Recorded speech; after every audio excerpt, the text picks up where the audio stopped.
Alrighty, everyone. Well, welcome back to episode number 10 of the Go to Track. Carl, can you believe we've made it to double figures? I can, because if you count all of our family that listen to the Go Track, we're apparently the number one golf podcast in the country, which is pretty unreal. But thanks to family and friends and Jerome, who listened to the Go Track for the first time on the way home. Jerome, I'm going to introduce you quickly. Thanks for joining us this evening. Guest on the Go Track. Do you want to go ahead and give us your full credentials?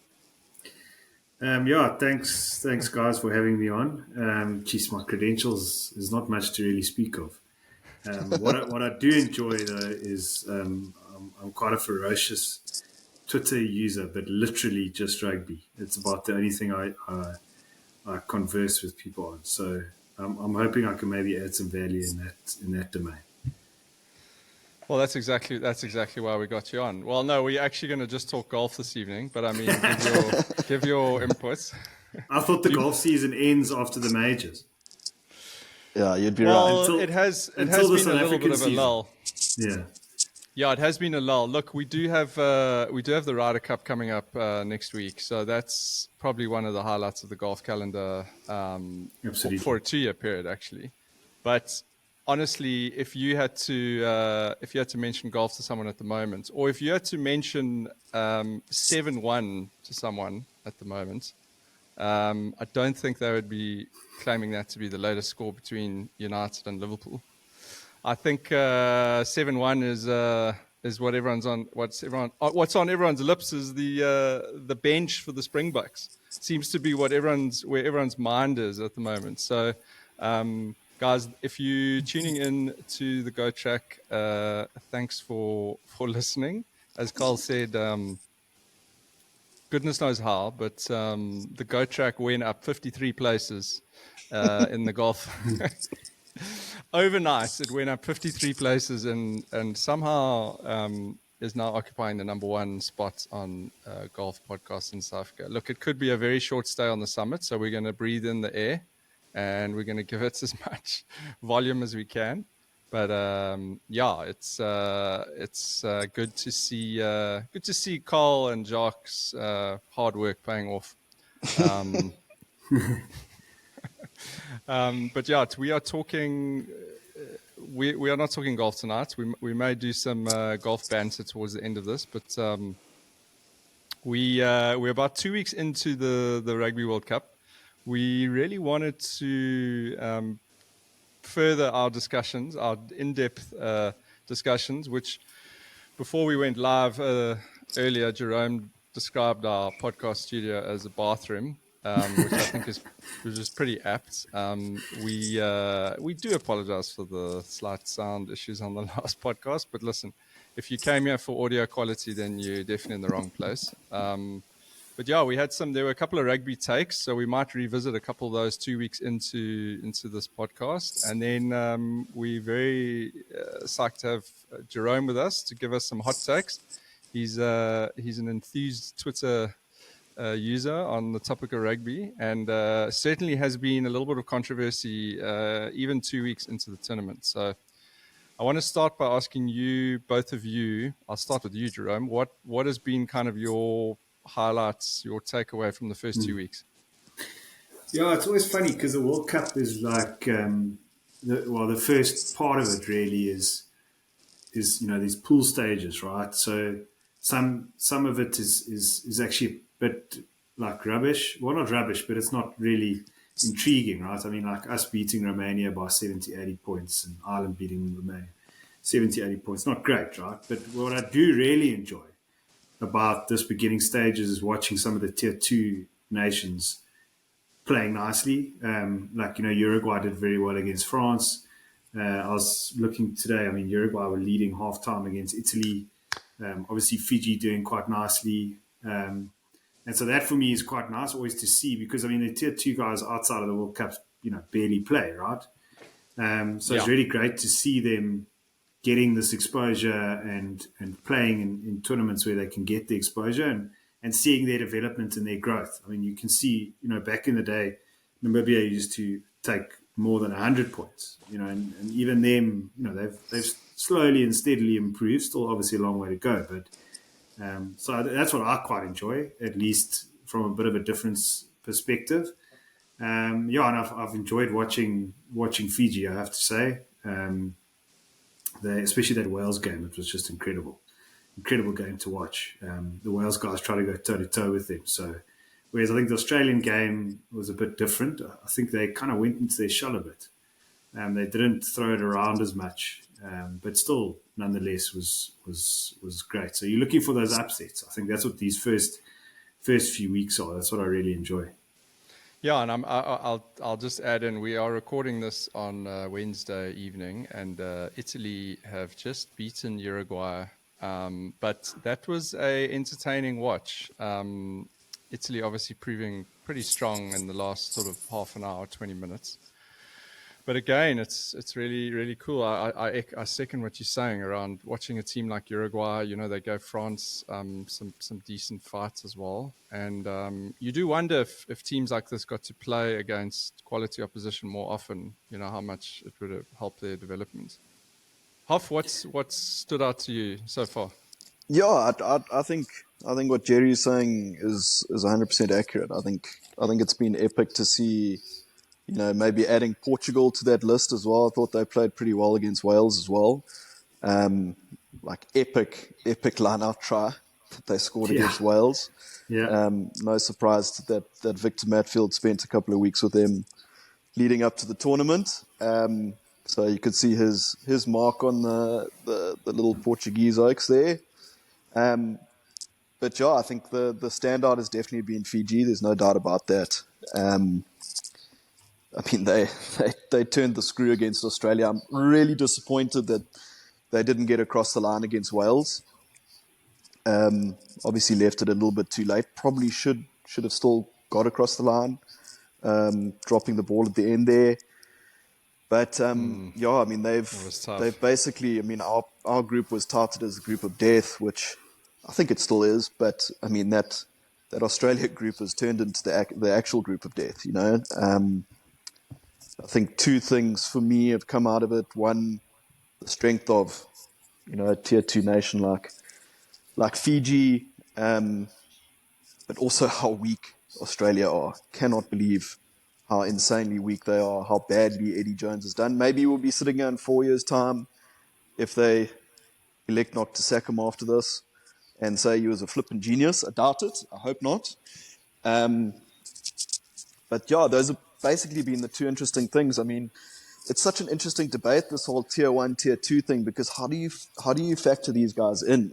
I mean, surely Fiji are only going to get better if they're in the Rugby Championship, right? But I mean, how do we all fly to Fiji and then fly to Argentina? And it's such a practical challenge for World Rugby. I also think the South American teams have done epically. I mean, Chile, where the hell have they come from?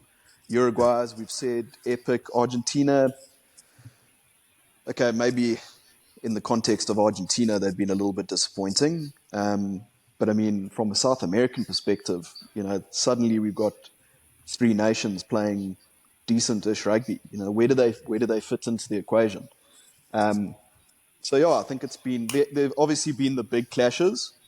France, New Zealand was certainly a good one to kick off. I mean, it wasn't the greatest game of rugby, but sometimes hardcore test rugby is great in its own way, even if it's down and dirty like that.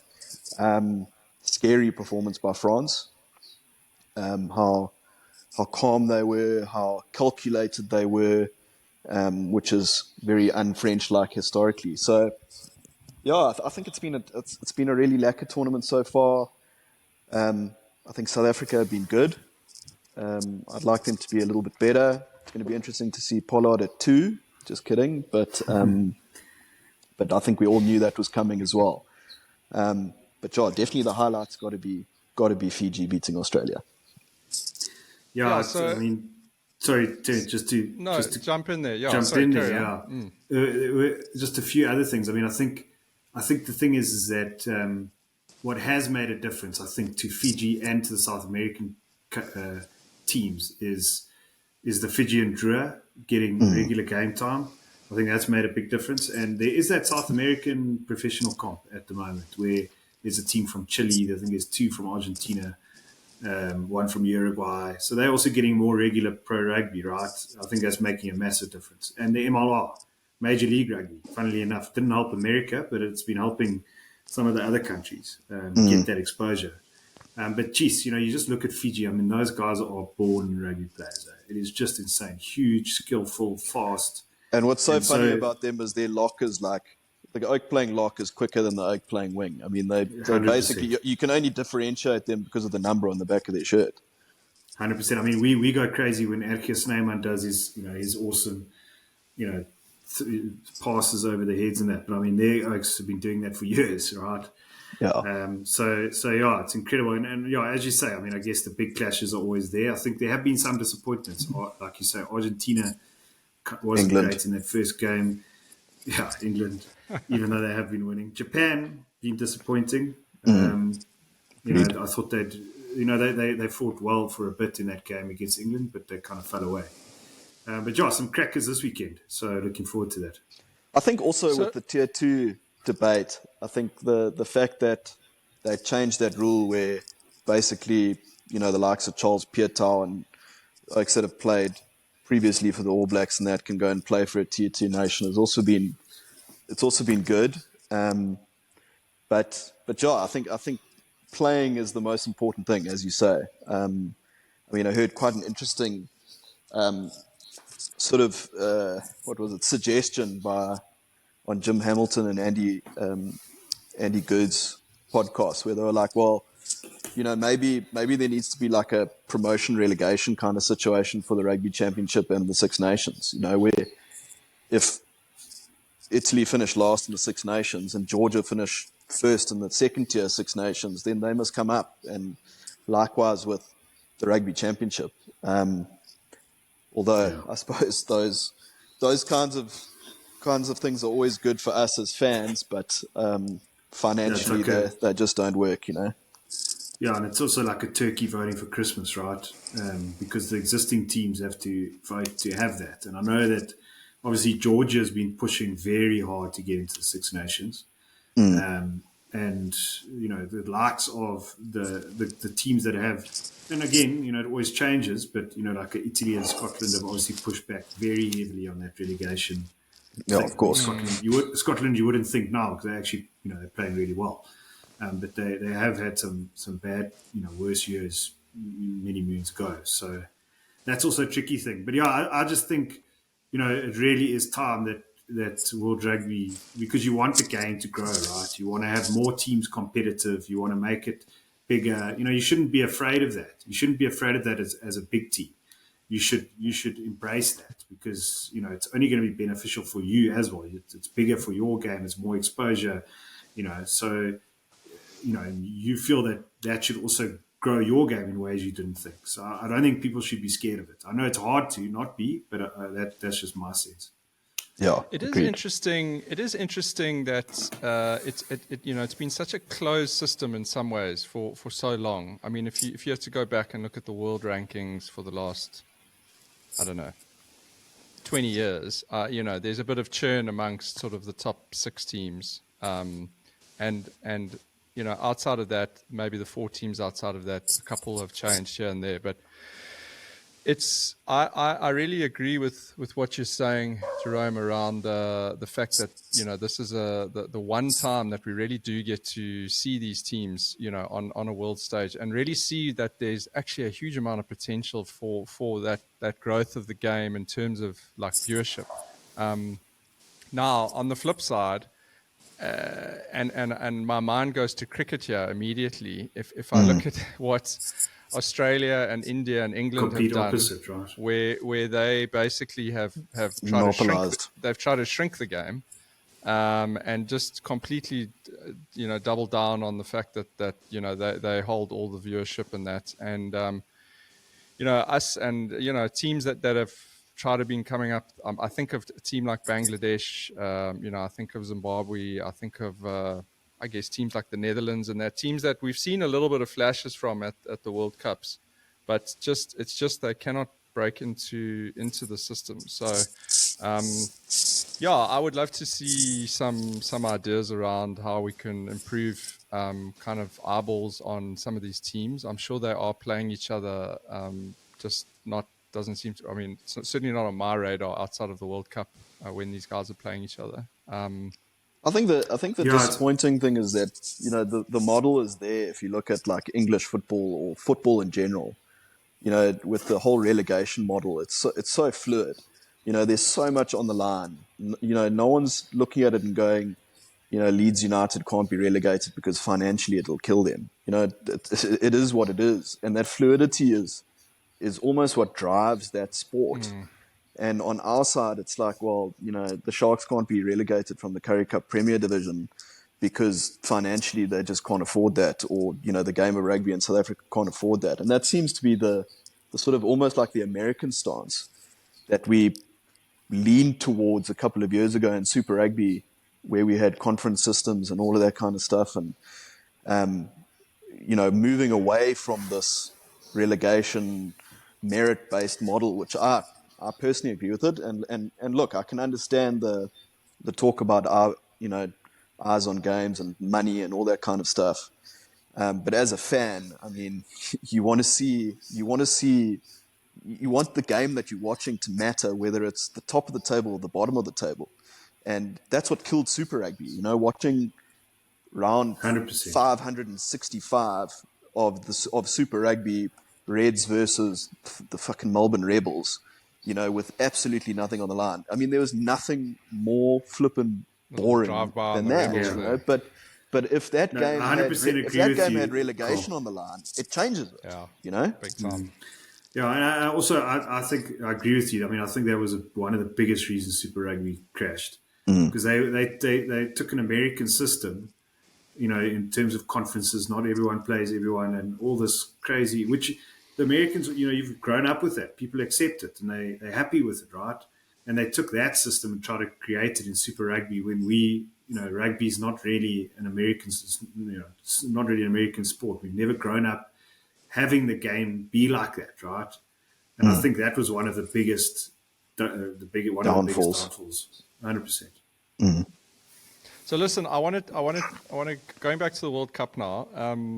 We both touched on Fiji. I am not I am a enthusiastic rugby fan, but I certainly do not understand the nuances of the game and necessarily follow trends and patterns in that. So, what has happened in the last 2 or 3 years with Fiji that they are playing the type of game that we are seeing? Because when I watched the other night, at some stages, I actually said to whoever I was watching with, I said, "Gosh, this feels like I'm watching the Blue Bulls here." They were mauling, they were winning penalties, they were kicking ball. They were kicking penalties, as you say. They were keeping it tight. I mean, honestly, they managed that game incredibly well. What has happened since the last World Cup? By the way, I don't know if you guys were aware of this. I just pulled up the 2019 World Cup. I see that Australia and Wales and Fiji were all in the same group as well. And in 2015,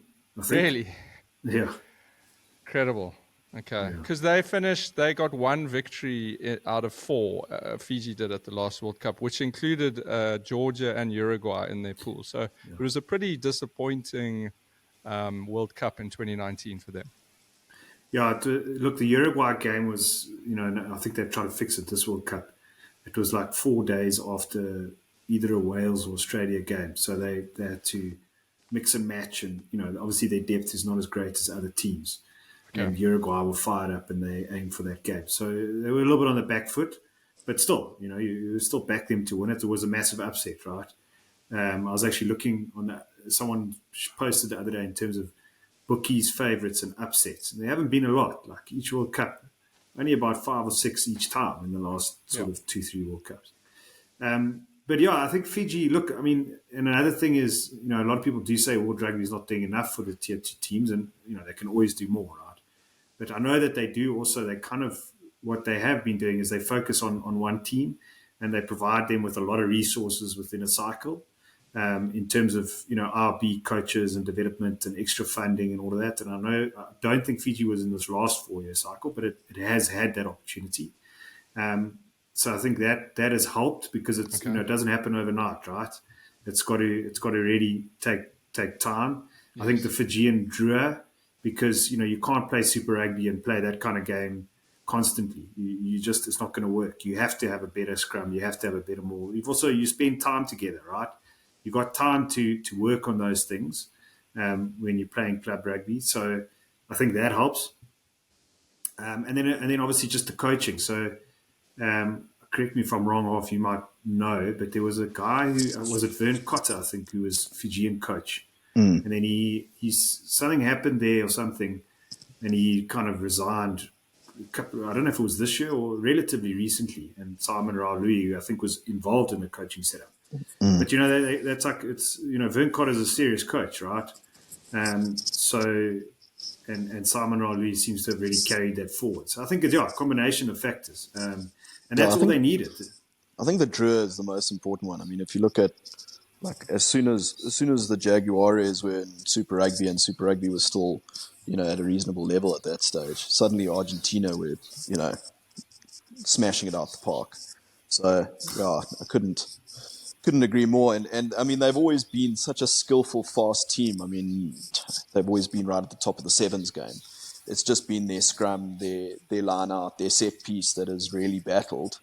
Defense, yeah. And they've pulled all of that together. I mean, the scary thing about their win against Australia was it was super like un-Fijian. They kicked the ball a lot. It wasn't like sevens tries and all of that kind of stuff. That's a scary thought for whoever's going to play them in the quarterfinals. If hopefully they get through that group, which fingers crossed they will. That's flipping scary. If you England or whatever coming through that other group and you faced with Fiji, who've already beaten you at Twickenham, you're shitting your pants. Yeah. I mean, because if you know that they've got that, you know that the gun's loaded with all of those sort of explosive skills, but they're still winning games with this type of rugby, then I mean, have you seen their number 12? How do you strategize against that? Their number 12's got the biggest legs I've ever seen in my life. He's got the biggest. I don't know how you can possibly tackle that. I think four of my calves equals one of his. 3 trunks. 6. Yeah, no, honestly, Lavani Botia as well. He is also an absolute. No, he's a maniac. Right? And they've also got a lot of quality players playing in France. I was just about to say that. I think that's also. Which helps as well. And they've been able to get all of them involved and proper training and into the system. So they've got this great base with the Drua, and they've now been able to pull like a Botia and all these guys that are, playing in the top 14 highest level, in top 14 finals and Heineken Cup. And I think it's just working. And I think Simon Raului is also obviously, he's Vern Cotter's built a good foundation and he's just carrying it through. So it's really good to see. I mean, going back to your cricket analogy, Terence, like if World Rugby don't do something about it and Fiji don't get to play South Africa in Fiji regularly and Australia and teams from overseas, then this is going to be like a every 4-year kind of thing, And I think that's maybe I know we haven't got there yet, but I mean, looking at the history of Tier 2 nations and Georgia and all that kind of stuff, it's flipping difficult to break through. But another, maybe I'm jumping the gun here, T, but the other issue that we didn't raise, and I'm interested to hear Jerome's sort of take on it. Jerome and I have already had a couple of robust debates about this issue on our Varsity WhatsApp group. So just to give, maybe I should have done it earlier, but to give a little bit of background when Jerome was talking about his credentials. So it was very short. His credential list was very short. Yeah, there's not much credentials here. There's not much credentials here. So Jerome, where Jerome and my history come from is we obviously both studied at Rhodes together, lived together, and pretty much anything to do with sport, Jerome and I are in the conversation on opposite ends. Apart apart from the fact that we both support the Springboks. So Jerome is ardent Bulls, I'm ardent Sharks. He's an Arsenal fan, I'm a Liverpool fan. And so his credentials were very much came to the fore when we were a bomb of crackling down and trying to strangle each other because we disagreed wholeheartedly with the other one was saying. So that's the real. I think that sums it that's up the well. real credential. That's the real credential. But I mean, there's no doubt that apart from the rugby side of things, the biggest issue here has been reffing. Rule controversies. It's been all over social media. It's on every podcast I've listened to, and as I say, we've had our own sort of robust debates on it. And specifically, I suppose there's always going to be inconsistencies in rugby, right? But the biggest inconsistency it seems at this World Cup so far is the issues with head contact, head on head, shoulder on head. So maybe with that intro, J-Bone, give us your take. Maybe just before you do that, can you just explain, or maybe just set the scene for me, Jerome, as a serious like grade 1 kind of rugby fan? What has been, where was the rule, and what has changed? Because my understanding is that the change is fairly recent. I think it's at some point this year, from what I understand. And it's also just recently been implemented in the amateur rugby, at the amateur rugby level. And I also believe there's a bit of controversy around that. But what are the sort of key rules that have changed, which has sparked some of this kind of controversy so far? Yeah. So look, I mean, you must correct me as we go along here on the facts, but I don't think it's been all of a sudden. It's been a gradual change. I mean, obviously with the World Cup on, they show a lot of past World Cups and old games, and you see what used to go down. And you're just like, my word, it's another world. In terms of, if you hit the guy, punched him, it'd be like, okay, go for 10 minutes, see you 10 minutes. I mean, now that's it, red card, there's no questions asked. Well, 91 World Cup, you punch someone, it's fine. Might not even have been, yeah.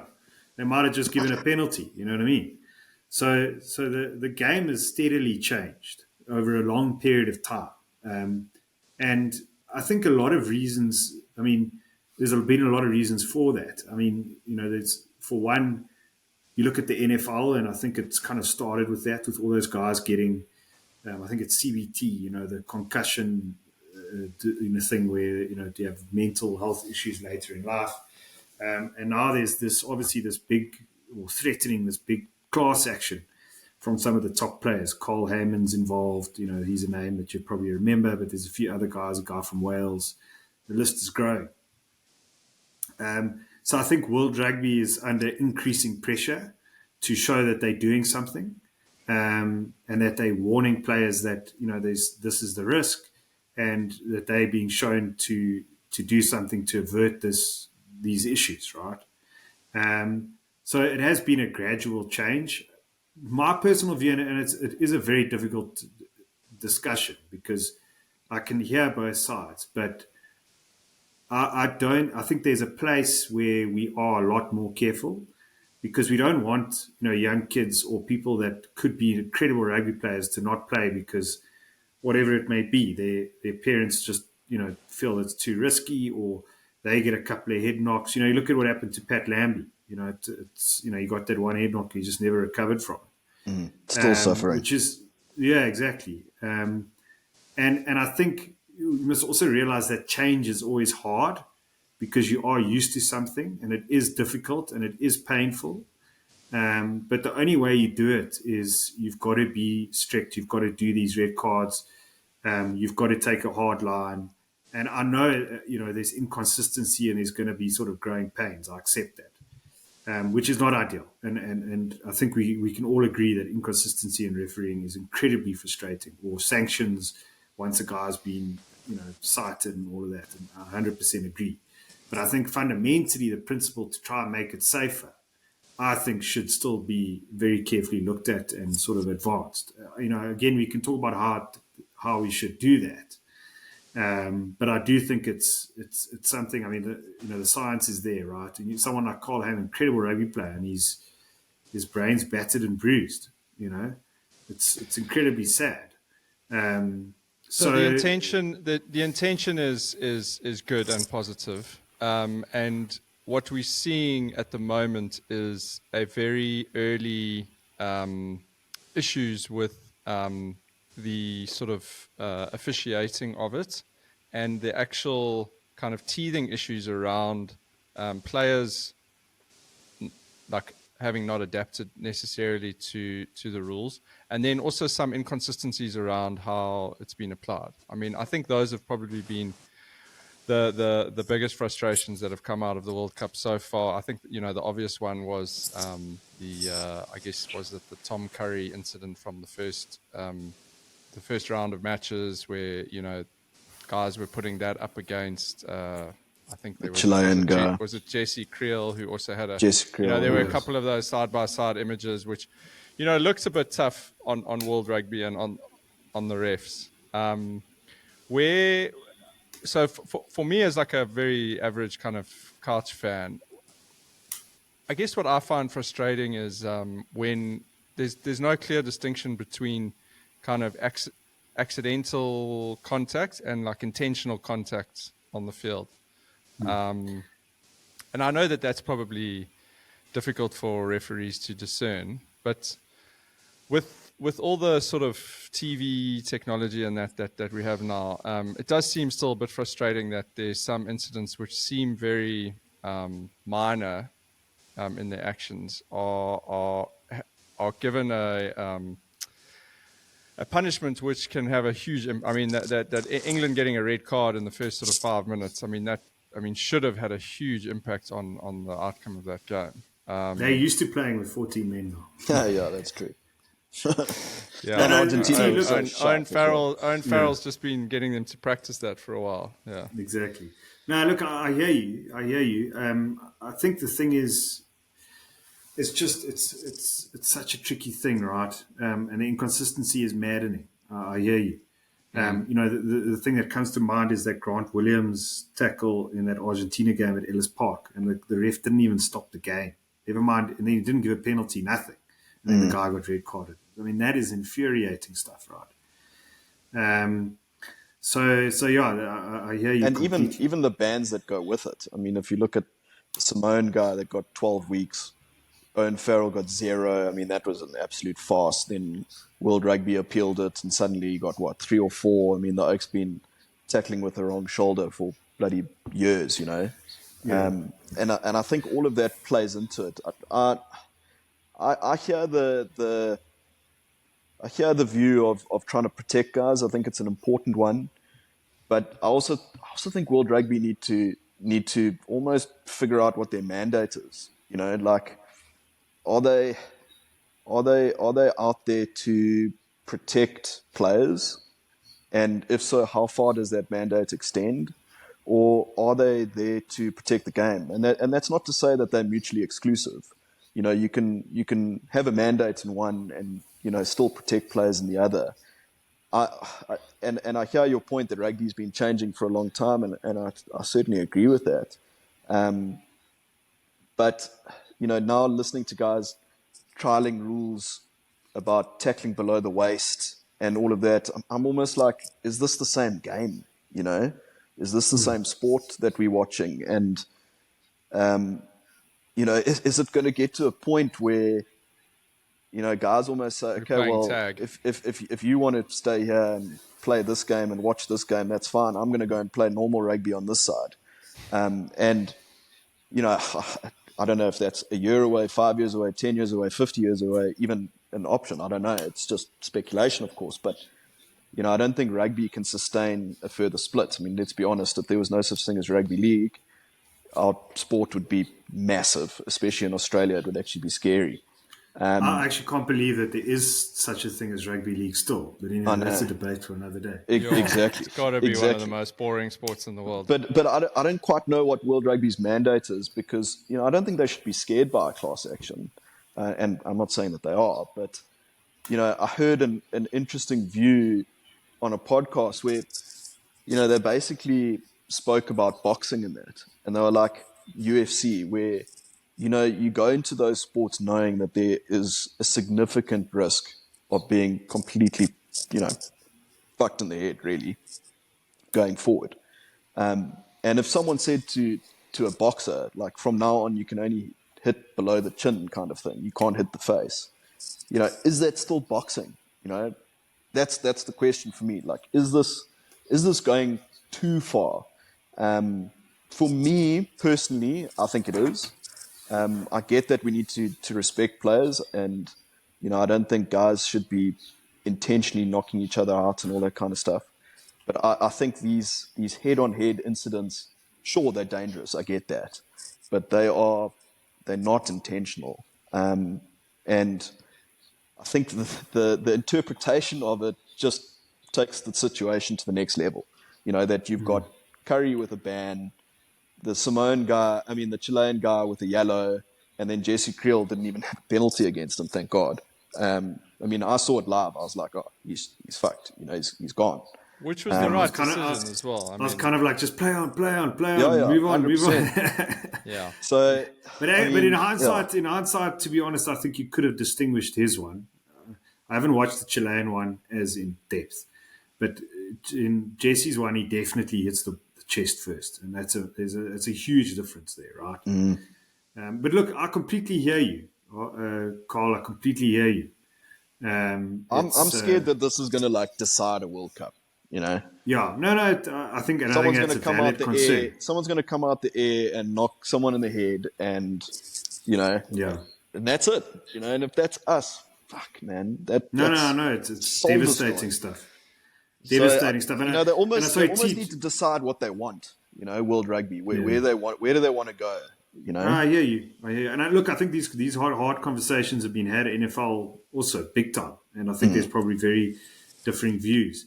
But I think also, just to talk about your other question in terms of intention and sort of mistakes. Now, okay, I'm probably going to reveal some more of my credentials, but myself and I've also know each other is we studied law together at varsity, and I'm still a lawyer. And deciding what is intentional, what is negligent, what is reckless, with the most facts ever, experts, lawyers that you think about for months and months, people still get it wrong, right? Yeah. Look at the Oscar Pistorius trial as an example. You know what I mean? That it was the first culpable homicide in the High Court, and it got turned over when it went to the SCA.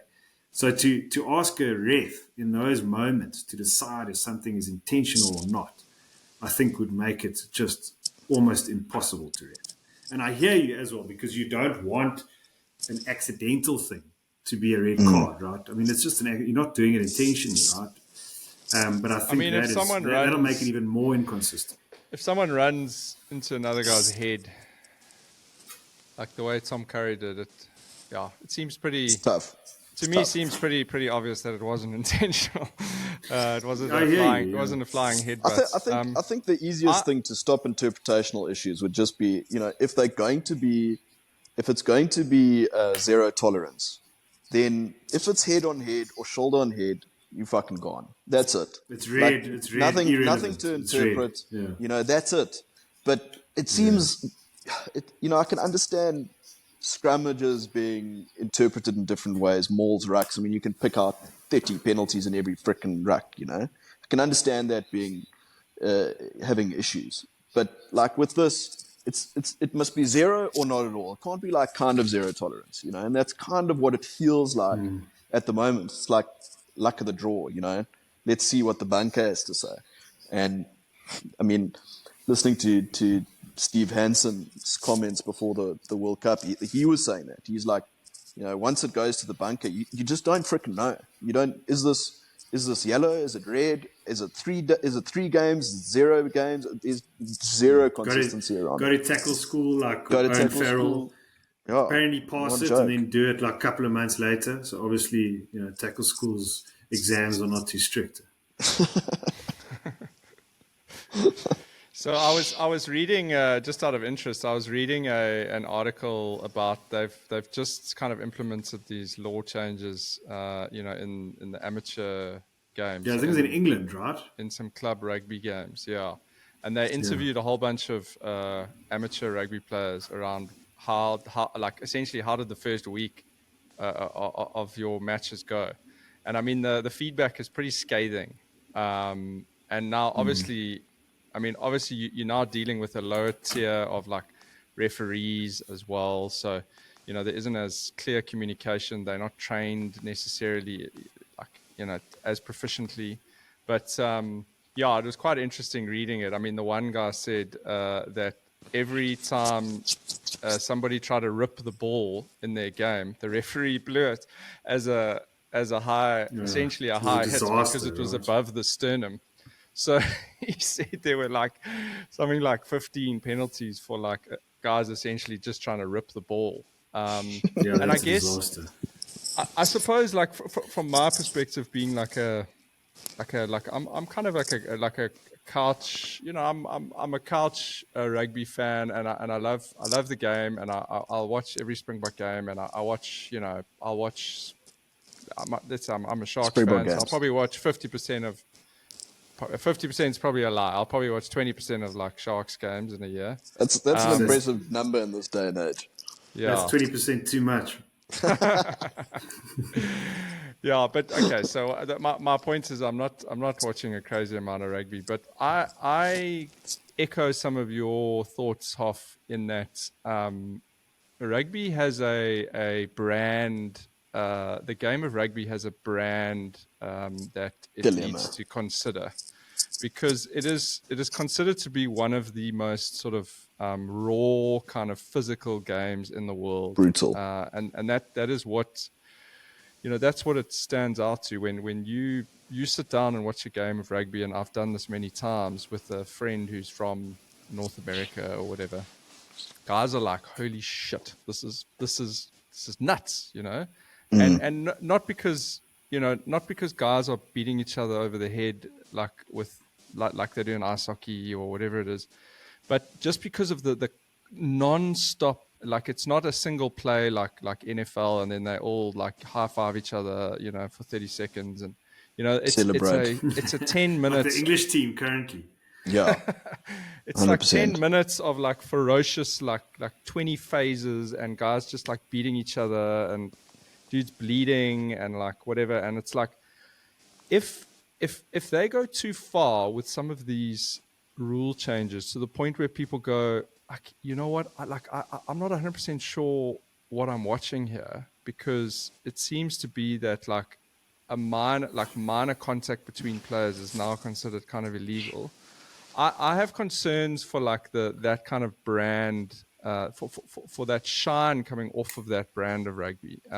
I'm completely on board, and having a son who's like 9 years old and has just started playing rugby, like, yeah, I really want it to be safe, and I really want it to be safe from grassroots level. I want the kids, and of course, the coaches, they teach the kids, they're trying to tackle below the knees, etc.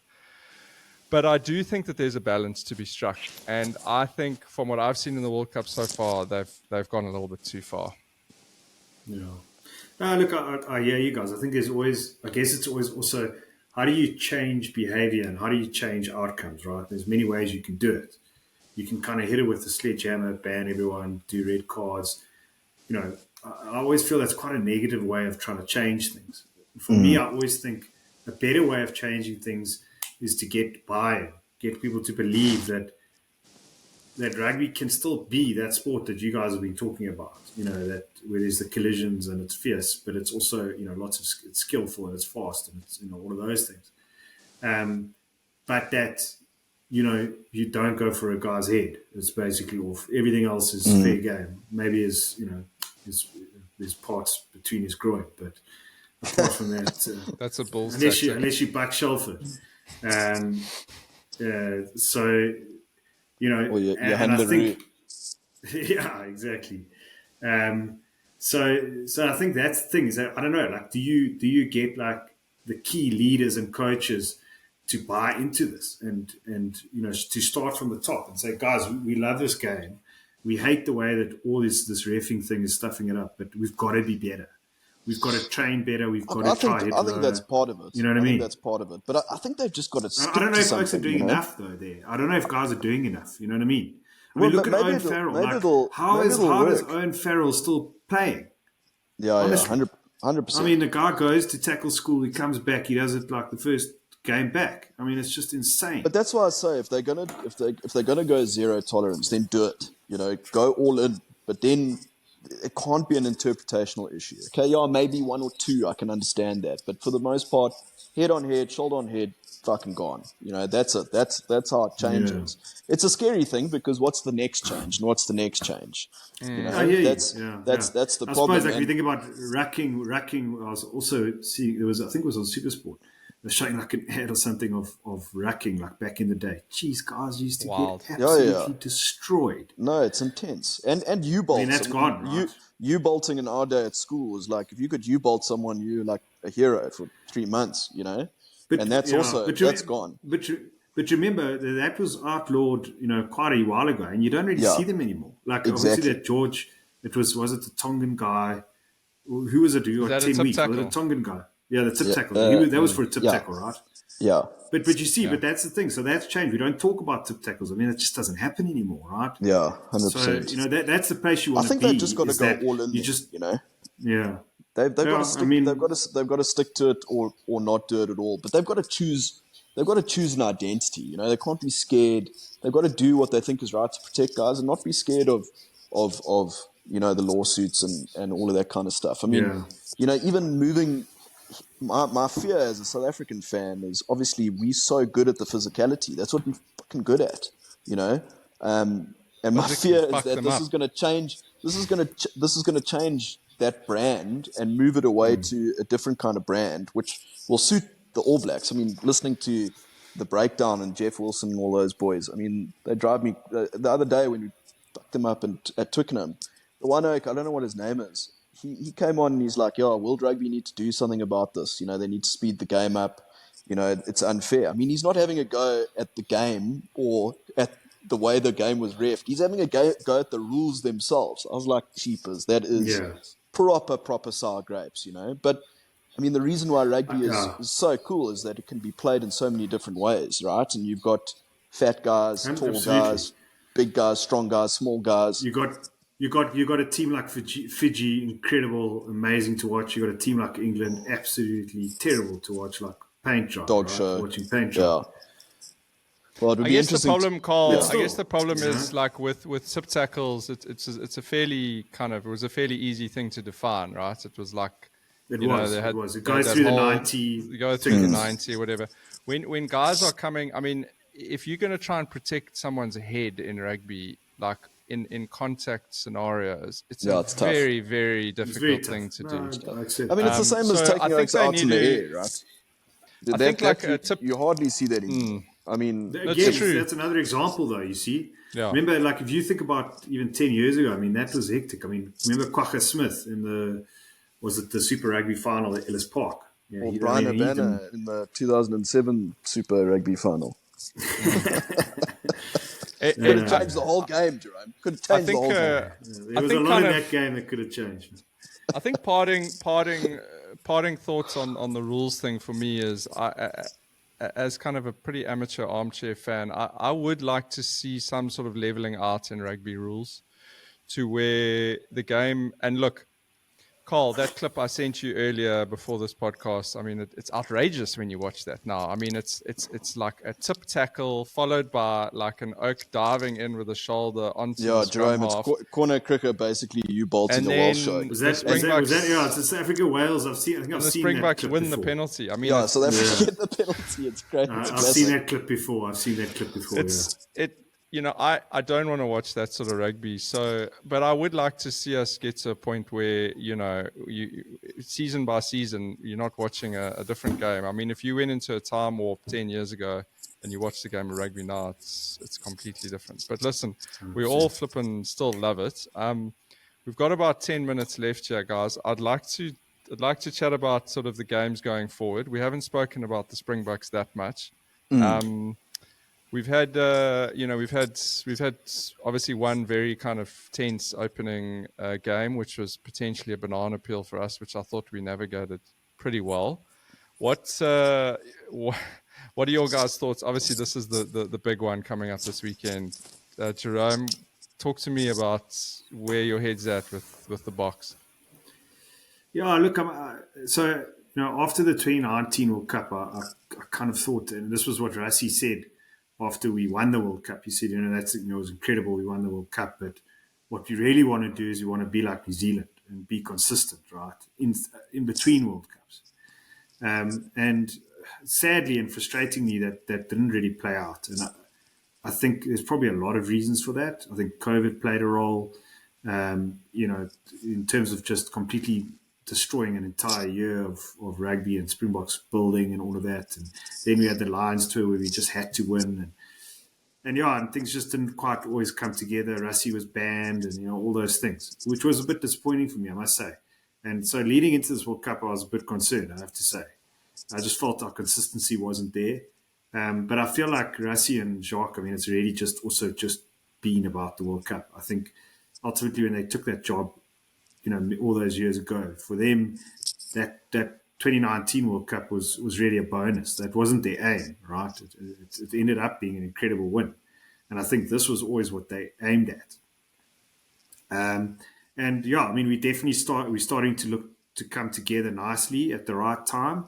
Obviously it's a hell of a long way to go. And if we do make it, it's going to be, in my opinion, definitely the best win in terms of being the best team, because we would have had to beating the best teams as well. Well, that's it. I think we have to be honest with ourselves. 2007-19, we got a little bit of the nicer end of the draw in some respects. I think 95 was a bit different. I think that one, we played an incredibly good French team, played Australia in the pools and obviously beat New Zealand in the final. Whereas I think 07 and 19, we definitely got a bit luckier. So I think if we do it, it would be an incredible win. I'm excited. Look, I think the team is looking good. Obviously, quite a lot of injuries. I must say, Malcolm Marx, I think I stopped working for a day after that. I didn't know what to do with myself. That was incredibly, incredibly depressing. But you just got to back the guys. And Marco van Staden's been training at hooker apparently. Now we got a 7-1 bench. Just now, I'm actually going to say that Kwagga's basically been training at scrum off. Who knows what's up, Rassie, and for scrum off, exactly. But it's gonna be really tough. Ireland are an incredible team. It's surprising. I think Joe Schmidt laid some incredibly good foundations over a long period of time, and it's kind of bearing fruit. And they've kind of just followed that on, and they really know what they're good at and what they're skillful at. And they're kind of squeezing a lot out of a smaller sponge. They don't have the players that other countries do, the player pool. But let's see. They've always sort of underperformed at World Cups, and so is this one different? I guess we'll have to see. Hoff, where's your head at with the box? Yeah, I think Jerome's touched on most of the things I certainly agree with, which is weird because I don't really agree with Jerome very often. I think we've come together at the right time. I was a bit worried when we took that pasting against New Zealand in New Zealand, but it's worked out. We've come together at the right time. We seem to be playing the brand of rugby that we like. Goal kicking still a big sort of question mark. For me, I really like Mani Lebok as like a running fly half in that. Not so sure That's about why Pollard's coming in as a sub hooker. As a hooker, yeah, exactly. So I think we'll probably need Pollard later on in the tournament. I've got I back the box like fully. Probably, yeah, I agree with Jerome again. Like way more than I did in 2019. 2019 was definitely a shock. But what does concern me about Ireland is they're a clever team and they seem to play well against us specifically. They can lose to New Zealand at the Aviva one weekend and we playing well, and then they manage to beat us. They sort of they know how to drag us down to their level, and that sounds pretty disparaging of them, and probably is.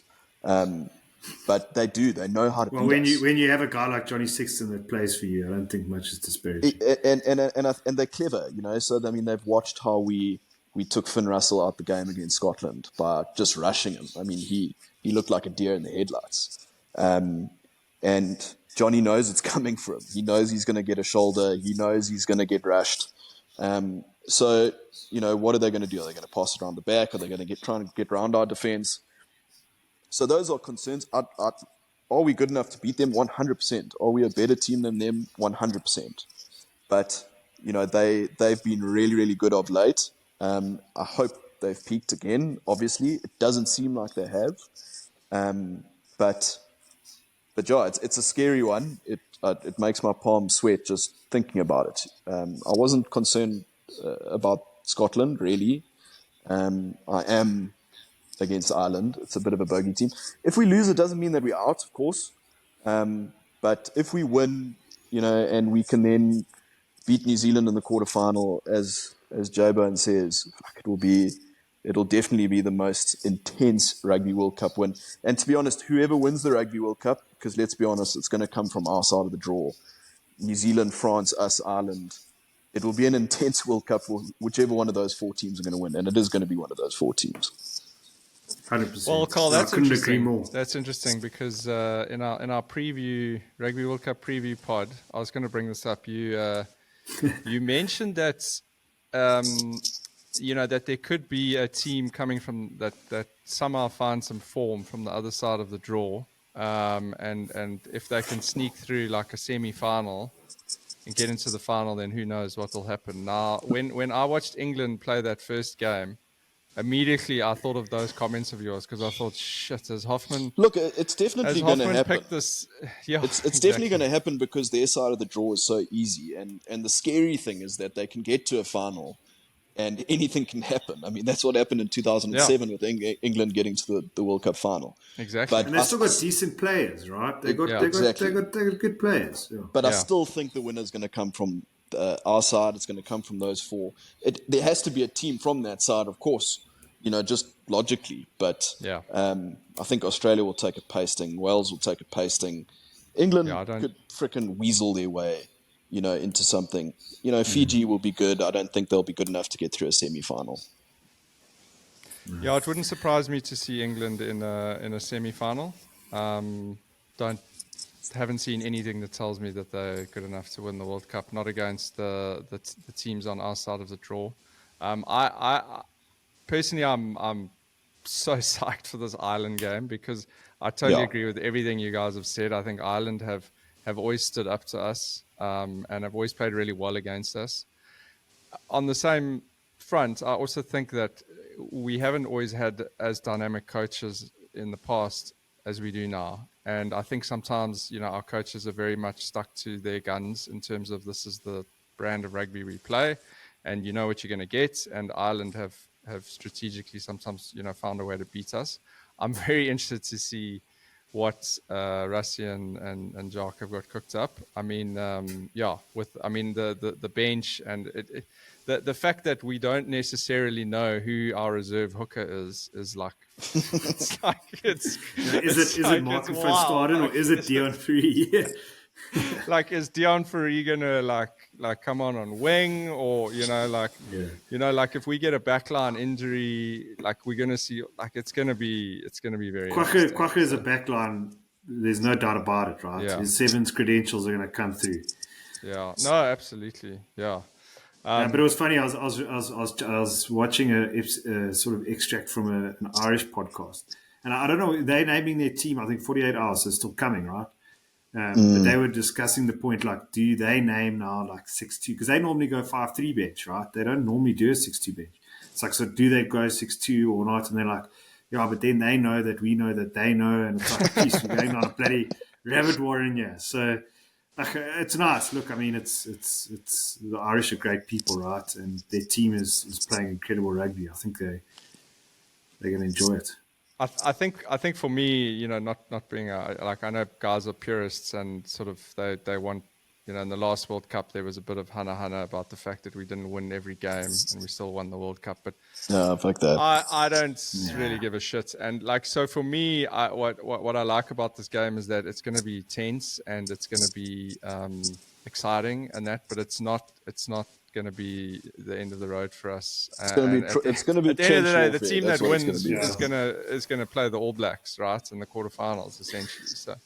I mean, France, All Blacks, it's, they're both tough, right? Maybe France at home is maybe a bit tougher, but it's so marginal. It's so marginal. Yeah. Geez, guys, we've just cranked over exactly over an hour. So this has been good stuff. I was expecting a bit more tension between you guys based on what Hoffa told me. I was expecting as I say, a real war of words. The baddies haven't been flowing. We're chatting about the only thing that we've ever agreed on, which is Springbok. Well, Springboks, even that's a stretch. Okay. But if you're talking about provincial rugby, or especially historically, if we're talking about 2007, the year 2007, I've kind of blanked it out of my mind, but that'll get the blood pumping. Nice. Yeah. But I also think provincialism has changed a bit over the years. Like, honestly, back in 2007, I remember watching rugby with all these guys from KZN. And as soon as a Bulls guy... Now, watching a Springbok game, Bulls guy would get the ball and he would do something bad. I would be in my face like, hey, Bulls, rubbish. Then like a Sharks, I could do something like not even that impressive. And I would be like jumping up and down. And, it was just like incredible. I'm like, Oaks, we're supporting the same team here, right? We want the Springboks to do well. Like, why are you cucking on an Oak that he's doing, yes, okay, he plays for the Bulls, but he's not wearing a blue jersey right now. And so... Listen, 2007 wasn't a good year for us as Sharks fans. The Bulls were... It was a tough scene at Kings Park. But don't let Jerome mislead you with those comments, Terence. It wasn't all a one-way street, let me tell you. His mom came to us once and was like, shame, man. He's the only Bulls fan amongst 40 Sharks fans. Like, shame, man. Go easy on him. I was like, Linda, have you ever watched a Sharks Bulls game with your son? If you have, you would know the pain that we have all been through. Every single one of us. Yeah. But yeah, so we've been talking about issues that are pretty Luke. If we get Jerry on maybe we do a flashback pod at some stage and talk about some historical rugby, then you'll see some interesting, robust debate. Yeah, maybe get Bingers on you, Jerry. We're definitely that'll be a real clash, boy. I think Bingers would disagree just for the sake of it. Although we would need an interpreter. Fair enough. Well, Jerry, we're definitely going to get you back on, and at some point, hopefully we can stoke up some of that provincial rivalry again in this country, because I sort of miss it as well. It became so watered down when the Sharks were playing the Bulls for the 8th time in a season. I think that also played it, right? Played it wrong. It was like it wasn't even a special thing anymore. You know what I mean? Yeah. I really, less is more. They really need to get back to that. And I know SuperSport will not agree with me, but hopefully we can get back to some kind of system where there's a bit more meaning to some of these games. Yeah, you actually care if you win or lose a game at Loftus. You have one shot at it. That used to affect my whole freaking week, my whole month. Was that game, or losing to Province, or whatever the case may be. No, the Stormers are still the worst to lose to. Jeez, honestly, guys, this has been. The guys from the Cape think the sun shines out of their arse, even though it's still raining there. And it's September. Guys, this has been super fun. Thanks for jumping on with us, Jerome. Good luck to you on Saturday. I hope you've got a good setup lined up for watching the game. Yeah, it's actually my sister's wedding, so it's going to be a bit tricky. I am MC, so I'm obviously going to at least have some kind of control in terms of making sure things are done by the time there's kickoff. Yeah, and trying to find a quiet room. You've got a vested interest. Yeah, it's still going to be a tricky one to navigate. So we'll have to see how that plays out. Yo, that dance floor is going to empty out between 9 and Yeah.